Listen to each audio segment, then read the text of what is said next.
waiting his turn and just, waiting for that opportunity to come. And I think from when the BYU game, we get to the end of it and we want to make a change, and his opportunity came and Dylan ran with it.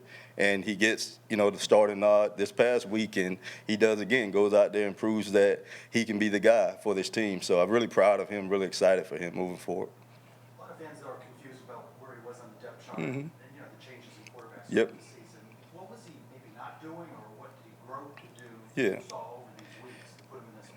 Yeah, just like I said, being a young player, man, they all have to deal with the transition at that position more than anything. They got a lot to learn, and and Dylan, he had shown obviously some good things because he was always in the mix. It wasn't like he was a guy that didn't get reps for us in practice or anything like that. He was always in the mix, getting his reps to prepare himself for if he had to play.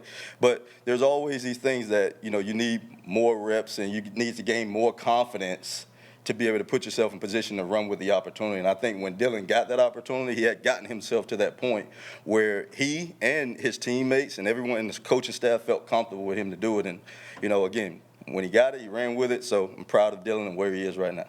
I know you've been an offensive coordinator and a head coach at the Yep. high school level, obviously Yep. calling your own plays in your offense. Have you done that before? I know at FIU you were named offensive coordinator, but that was right before you came. Yep, I left a month later. Okay, so Yeah. you're right to the season. Yeah. So this was your first time calling plays? Yeah, at this level, yes. Yes, sir, at this So level. how would you describe it? I know you're not going to change the offense in a week. No. The plays are in there, but do you have a certain philosophy? If you had complete control of an offense, maybe going into next year or at another school or something, what would be your offensive mindset? Well, again, what you saw yesterday, I think just having a very balanced attack, I think that's super important. I think it's important to be able to, take advantage and get your guys the ball quickly at times to get it in space, especially to start series. But, that can mix up from week to week based on who you're playing. But I just really believe in just making sure the ball moves around, especially when you got a good group of skilled players like we have. And I think yesterday was just a little bit of that. But more than anything, man, being able to run the football and being able to make sure that we own that part of the game, I truly believe in that. And I think that kind of opens up everything. So yesterday it played out kind of perfect to how I view running an offense, and we'd like to continue doing that. Jim, Gus said giving up play calling duties allow him to do more stuff with the defense and things like that. But I'm sure you leaned on him a little bit. Definitely. And what did he, maybe what advice he gave you? What sort of things did he give you? And was he ever in your ear yesterday about maybe ideas for play calls during play? Or did he pretty much just let you? It's your duty. You go do what we need to do. Well, yeah, I think from every game perspective, regardless, who's a play caller, we all kind of give input through the course of a game. So, that was no different from anybody. You get input from, your offensive line coach, you get input from your quarterback coach, and then obviously coach being a head coach that's been a play caller most of his career, he give input at certain times and in certain situations. So, yeah, he definitely did. But I think the biggest thing during the week that made me comfortable is that, he spent so much time with the defense, really showing me and our offensive staff that he believed in us to, put together a plan that he, helped us with at the beginning of the week, but be able to go out there and have our kids prepared. So I think that really built a lot of confidence, not only in me as the play caller, but in everyone involved. So, the closer he got to the game, he wanted to make sure that I knew, hey, I'm here for you when you need me to, but, I'm going to kind of let you do your thing because I want you to be you. I don't want you calling the game thinking and worried about what you think I would want to call and all that. So that really made me comfortable in the seat because, it's tough. When your head coach has been a play caller, you're always going to be worried, okay, what would coach go here? And he wanted to make sure he eliminated those thoughts from me the closer to the game that we got. And I really appreciated that. More than anything, man, I just talked to him last night after the game, just being thankful for him believing in me to do that because I know how important the play calling aspect is for him and what it's been for him in his career. This summer when we talked to you, you talked a lot about Jacoby Jones being a guy who can step up. He's stepped up the past 2 weeks with 100 yards. Yep. What's his emergence helped Dylan and helped this offense? Him just gaining confidence from week to week. Jacoby's a guy that I think I spoke about it last week in here where he broke his ankle in week 3. He missed the rest of last season after that. And then when he got here, he didn't play spring ball with us. He got here in the summer, tweaked his hamstring in the summer, kind of took him out of summer workouts for a good while. We get into training camp, he starts to kind of get around, but he's not fully confident, and after all the injuries that he's had, and you just watch him from week to week start to gain that confidence. And right now he's peaking at the right time, and I'm really excited for him and what it's done for our receiver room and our pass game as a whole. So our quarterbacks feel really good about what he's doing now, and it's helping all the guys in our room really try to raise their level of play too. Take us through the Hail Mary, just as you drew it up. Yeah, that's a play we've been, we got that in our system for forever. It's just about like, man, you get down to those situations, it's like, okay, we got this, we're going pretty smoothly right now. It's going good for us, and we got a chance to get the ball past midfield. Dylan can, he can reach the end zone. Do we take the mindset of, man, let's try to pop a run again and maybe just go into the locker room happy? But, man, our guys were feeling it. We were feeling really confident, and just our preparation for that, for that moment.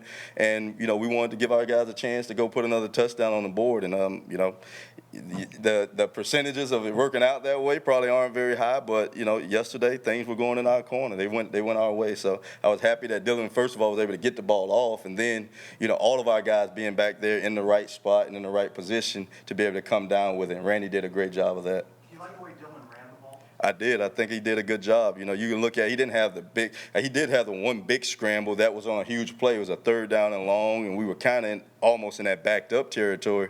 And he gets through there. They're playing cover 1. He gets through there. He's unaccounted for, and he rushes for about 35 on that, and that was a big deal. But his other runs, man, to get us down to the 15-yard line, 10-yard line on 5-yard runs, they were positive runs for us. We weren't thinking that he was going to go out there and rush for 100 yards. We know that's not part of, who he is or what his game is, but he's able to keep the chains moving and keep defenses honest in the run game, and, he did just that for us, so I was happy about that. So, this past year, was that the first week Dylan practiced with the ones exclusively? Yes, it was. So you're still kind of learning. I mean, Yeah. it's hard to say he's going to have that kind of performance every week. It's Right. unreal numbers, but are you kind of learning more about what he can do now that all eyes are on him as being the number 1 guard? Yeah, not only. Things in that game that maybe surprising that maybe you hadn't seen before as well? Well, yeah, I think just the more he plays, when you're a young player, the more they play, you always see them get a little more comfortable as time goes, and that's from week to week. That's from series to series. The game starts to slow down. So you're definitely seeing a little bit of that. And not only are we learning more about him, just being honest, he's probably learning a lot more about himself as, with every series that he goes out there. So, I think he's in a really good spot right now in his development phase. Like, he's in a really good place mentally. Going back and watching the film today, as much as, you pat him on the back, you look at the stat sheet, and it's a really good stat sheet. But there are a lot of plays he watched on film today where he knows he could have probably made different decisions, and not only in the pass game, because that position, it goes on with a lot of things. It's protection calls, it's reads in the zone read game. So, all that stuff, he kind of looks at it today and like, okay, I could have been better in a lot of areas to really make this a clean game for myself. So, we all really like where Dylan is right now, man, and I'm just super proud of him. Like I said, man, can't say that enough, because he really handled himself well. Do a couple more. Tim, along those lines, such a big performance for Dylan and a big debut, but now teams are going to have Phil now, they're going to have opportunities. How do you kind of maybe temper a little bit of that, just to prepare him that there's going to maybe be some struggles, here at times, on the road maybe, and you're going to have to find a way to get through that. How do you kind of maybe work with him on that, just to make sure it doesn't get too high and then too low? Maybe? Well, I think just what I said, that piece of just us going back and looking at the film and really grading it hard, just not letting him believe that he's arrived when you can watch the tape and see that a lot of our decision making could have been better in some cases, and could have put him in better situations on certain downs. So, just making sure you point those things out and you're being firm about how you got to correct them. And, that'll help him when those adverse times do come. He'll be ready to handle them a certain way. How is KJ Jefferson really accepted this role? I saw you have a headset on. Yep. He's been in Dylan's ear on the sideline. Yeah, KJ's done a really good job, being a veteran player and going through a time when, his role changed. He's doing a really good job with all of our young quarterbacks, and I think he has a lot to give all of them. He's been through a lot in his career. He's been through a lot of highs. He's been through lows, and he's able to pass that knowledge on to those guys, and they really respect him. They really respect, who he is, what he's about, and how he's handled all the things that have kind of transpired over the last few weeks. There's a drive where you get the ball on your own 1. Mm-hmm. And it becomes 12 plays, 99 yards. But that first play, a pass play. Yeah. Take us through that a little bit, the confidence you have in Dylan to do that. Yeah, and that's comes down to what he showed in practice this week because you practice all these different scenarios and you game plan these scenarios and you come up with you make your decisions on what you're going to do. And when we make you sit back and we get our backed up game plan, that was something that we felt they gave up when you watch tape. So you get in a situation like, okay, what do you want to call here? And okay, we're gonna call what we practice. We're gonna call what we prepared our guys to do, and that was the number one play that we had. And Dylan, he operated it the way that we wanted to in practice when we went over it, and we had the utmost confidence that he would do the same thing last night. And really, the ball came out kind of bad. It was wet at the time, and Kobe did a great job, of making the catch. But that's what you want your guys to do. You want your veteran players to be able to bail your quarterback out sometime on a bad ball, and Kobe did that, and it got us, out of that hole, and we ended up being able to move the ball downfield. But that was a drive that we all take pride about as an offense. Everyone, our players, our coaches, but going 99 yards and finishing with a touchdown, that's who we want to be. You comfortable with him blocking too? Hey, that was the clip we showed today for his helmet sticker clip, but no, it was great. It just shows who he is as a competitor. So whatever it takes to win. That's what we always ask our guys before we leave the hotel before the game is what are you willing to do to win the game, and that's what Dylan wanted to do. He wanted to win. He felt like he needed to make that block to put us in position to do that. So definitely we love that.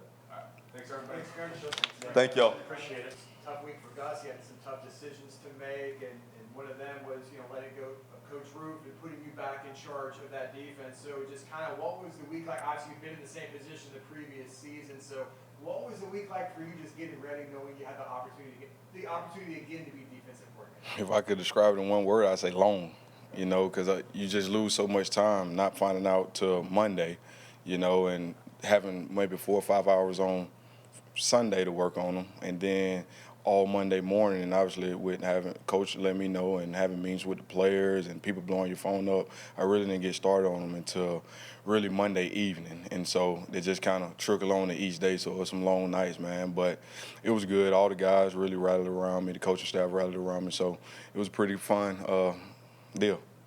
Addison, how different are you from last year to this year? I mean, what your experience going through this now? I mean, do you feel like you've grown maybe from what happened last year and all the stuff you did on season? Absolutely, I definitely grown. Obviously, I'm a year older, and you meet with people, you pick up things from other guys, you look back and you self-evaluate things you can do better, whether it's preparation, whether it's practice, whether it's just game day, situational stuff. And so, yeah, I think I've grown a lot.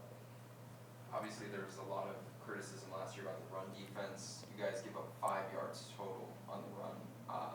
What went into that preparation for Arizona?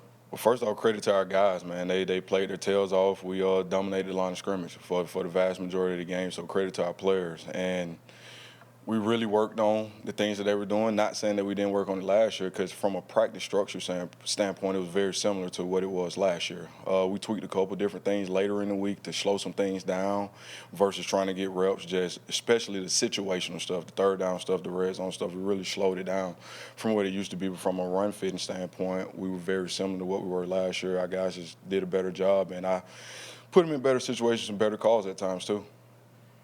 Big change for the players, obviously. How would you describe how they adapted during the week? I mean, they seemed lively and engaged throughout the game. Yeah, they were very they were very welcoming, when it first happened, and so they know what my standard is, and I'm going to be on them guys about everything and not let anything slide, and so they knew that, and so throughout the course of practice, just some of the intensity throughout the course of practice when a guy messed up or this or that, then they know that, hey, we were getting it corrected right then and there, and I think that's one thing that I did better, and I will continue to do better moving forward instead of trying to get reps, slowing it down and making sure, hey, we're not making the same mistakes.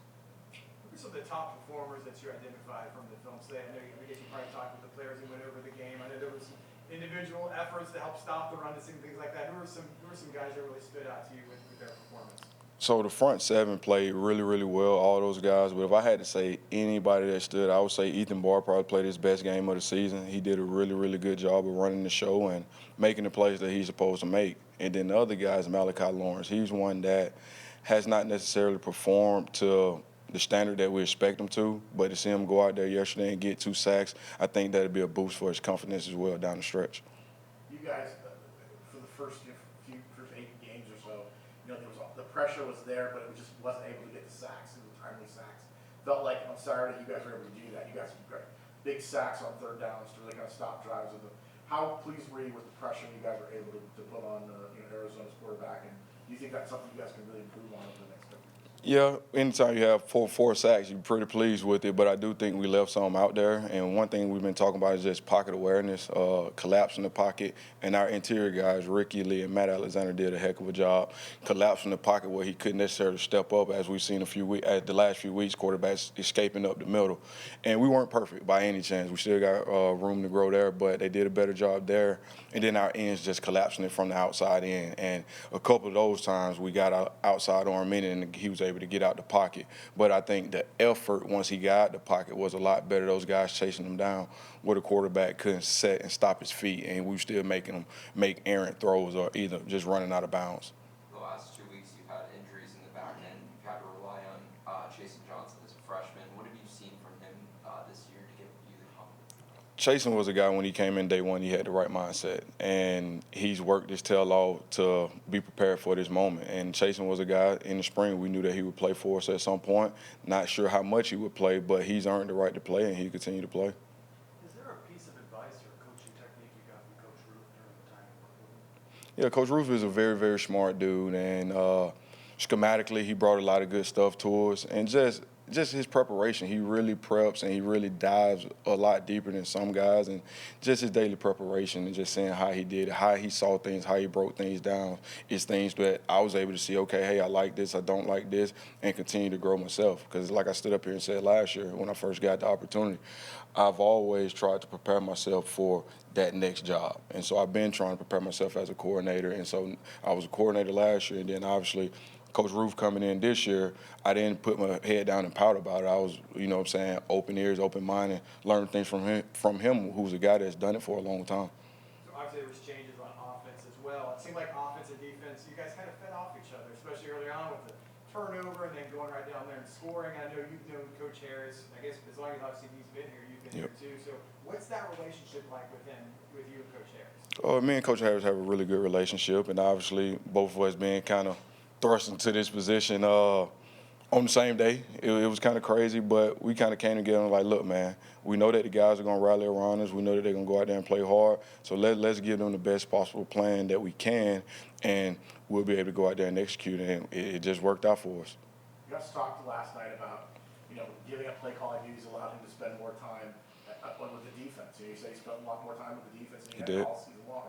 What was that like, having Gus kind of being, stepping in and maybe watching or giving advice or anything on defense, maybe something he hasn't done earlier in the season? Yeah, it was really good because Coach Malzahn is a very detail-oriented guy. And so if the tight end on the scout team stepped the wrong way, a lot of times you'll kind of let it slide as a scout team, but he's not letting it slide. If the receiver's supposed to crack the safety, he's making sure the receiver cracks the safety. If the quarterback's supposed to take a three-step drop and throw the ball, he's making sure of that. And like I said, not saying that has not happened, but him being right there, everybody level of awareness and level of play is up. So it's been good having him over there, and he says he's going to continue to come on there, so he's always welcome for sure. Obviously, until this offseason, you had coached with Coach Gibbs. He's now with Arizona State. How excited are you to see him this weekend? And also, what's something you learned from him? It's going to be good to see Coach Gibbs, man. I talked to him actually this morning. He texted me because HUD played the last 3 snaps last night, so he was fired up about that, man. So that was pretty good. So it was a short text exchange, but that's what it was about. And things I learned from him, Gibbs is another guy that's been in the profession for a long time. And just situational stuff is what I would say I've learned from Gibbs. Just some of the third down stuff, some of the red zone stuff, and just the awareness throughout preparation and things that you need to prepare for. In game, what changes did you make, coaches in the booths on the field and use of the tablets and these sorts of things? Any changes? No, because I had already come down on the field. Coach Roof was up top, maybe the last 3 or 4 games, and so I thought about going back up top, but I didn't think that would be the best thing to do, so I stayed on the field. And then Ross New, who helped us with the linebackers this week and did a really good job, he was up in the booth. What do you like about being out the field? You can look into the guys' eyes, and you can see their energy. You can see when something's not right. You know what I'm saying? You can see when, okay, they got that look in their eye like we finna really go play well. And just being able to feed off them able to feed off me and my energy, I think, is the best thing about being on the field. It was obviously a tough stretch here, the previous 5 weeks. Who amongst the players did anyone step up and talk to the team player-wise? What kind of leadership did you see from some of your players that keep guys who, their heads might have been down? What did you see from that aspect? It was multiple guys, but I would say the two guys that stood out the most was Lee Hunter and Ethan Barr. You saw those guys trying to continue to motivate guys each and every day. And you saw, you were through the 5-game losing streak last year. Right. You saw the 5-game streak you guys went through this year. Yeah. What was the difference between the two seasons? I mean, did it feel the same for you? And what do you think this win can do for you guys with 3 games remaining? Can you guys think put together a winning streak? So it was a little bit different because last year I was going through it as a coordinator. This year going through it in a different role. So it was a bit different, but being able to be awarded with this opportunity this past week, I knew that this was an opportunity to spark us the rest of the way. And the guys, like I said, they bought in. They did a really good job. But like I told them tonight, that's just one game. The honeymoon stage is over. How are we going to bottle that up and be better this coming week? Obviously, you and Trevon have kind of worked that DB room all season. Now you're taking over the entire defense. Is the delegation of tasks kind of different between the two of you? Trevon, he'll have a bit more things to do, but I'll still be over the secondary. What do you know about Arizona State? I mean, pretty talented. They were picked, though, amongst the least, and now they're contending, and they've got a pretty good talented running back as well. Yeah, they're a real talented team. They're balanced. They're averaging, I believe, 200 yards rushing, 200 yards passing, so that tells you that they're balanced. The quarterback's a good player, Sam Levitt. Obviously, Scatterbo, who you're talking about, he's the leading rusher, but he's also the second leading receiver. And then they have a receiver as well that's pretty good. I think he has maybe 550, 600 yards, so it's definitely going to be a challenge, but the main thing is going to be trying to find a way to contain Scatterbo. What from Saturday's performance do you think you can build on that prepares you to get that win on the road? What from Saturday's performance? I would say just it's going to be the preparation. That's what it's going to boil down to, the preparation and going out there and playing with that confidence. The one thing I will take from Saturday, those guys, they played confident the entire game. That's why you see them flying around and excited. But I tell them all the time, confidence comes from preparation. So we got to do a really good job as a staff, getting a good plan in place, and then they got to do a good job as players going out there and executing the plan. Because I tell them all the time, there's going to be times where we're in good calls, we got to make the plays. There's going to be times where we're in bad calls, but at the same time, players got to make plays. And that's the motto that we have moving forward. Players got to make plays, but us as a staff got to do the best job possible to put them in the best possible positions.